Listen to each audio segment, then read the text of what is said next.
હા બોલો દિનેશભાઈ. હલો, હા બોલો દિનેશભાઈ. કઈ પંચાયતમાં મેડમ? આજે તો રજા આપે મહાવીર જયંતિની. એવું છે. હમ એકચ્યુઅલી મેડમ આપણે ડબાસા ઇલિઝિયમ 2 અને ક્રોસ રોડ હોસ્પિટલ ખરું ને, હમ એની પાછળની સાઈડમાં બાવરીમાંથી બાવર કપાયા છે, લગભગ 50 થી વધારે.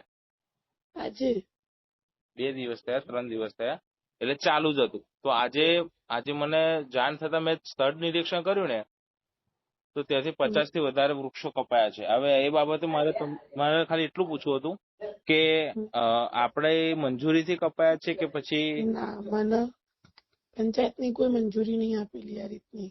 આ રીતની પંચાયત તરફથી કોઈ મંજૂરી નથી આપી, બરાબર, વૃક્ષો ના કાપવા ના માટે? ત્યારે ના. આ પણ બીજો એક મેડમ પ્રશ્ન હતો કે જ્યારે આપણા ગામમાં આવી રીતે વૃક્ષો કપાતા હોય છે, બરાબર, તો સ્થાનિક જે આપણા સભ્યો છે, સરપંચ છે, એ બાબતે કેમ તપાસ નથી કરતા? આમ તો તમે ધ્યાન દોર્યું હોત તો કરે જ મેડમ વાત કરવી હતી. મેડમ એકચ્યુઅલી મેં બધા ઘણા જઈને સભ્યો સાથે પણ વાત કરી આ બાબતે, અને ડેપ્યુટી સરપંચ આપણા ઘનશ્યામભાઈ સાથે પણ મેં વાત કરી કે ભાઈ આ રીતે આવું કામ થઈ રહ્યું છે, બરાબર, વૃક્ષો કપાઈ રહ્યા છે, તો એ બાબતે આપણા ધ્યાનમાં કેમ ન આવ્યું?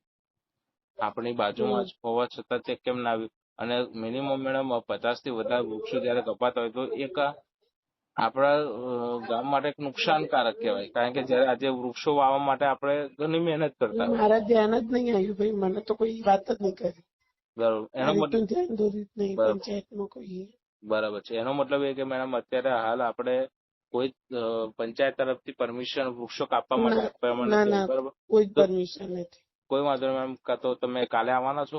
હા કાલે આવવાની. તો મને તમે ડબાસા ગ્રામ પંચાયતના લેટર પેડ પર મને એક લેખિતમાં આપી દેજો કે ભાઈ ડબાસા ગ્રામ પંચાયત તરફથી આપણે કોઈ પણ પ્રકારની આ લોકોને વૃક્ષો કાપવા માટે પરમિશન આપવામાં નથી આવી, એટલે એ પ્રમાણે આપણે છે ને મામલતદાર ઓફિસ અને પાદરા પોલીસ સ્ટેશનમાં જાણ કરવી પડશે.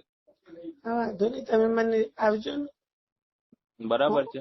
અને તમે કાલે આવો તો તમે મને ખાલી ફોન કરી દેજો, તો આપણે સ્થળ નિરીક્ષણ પહેલા કરીશું.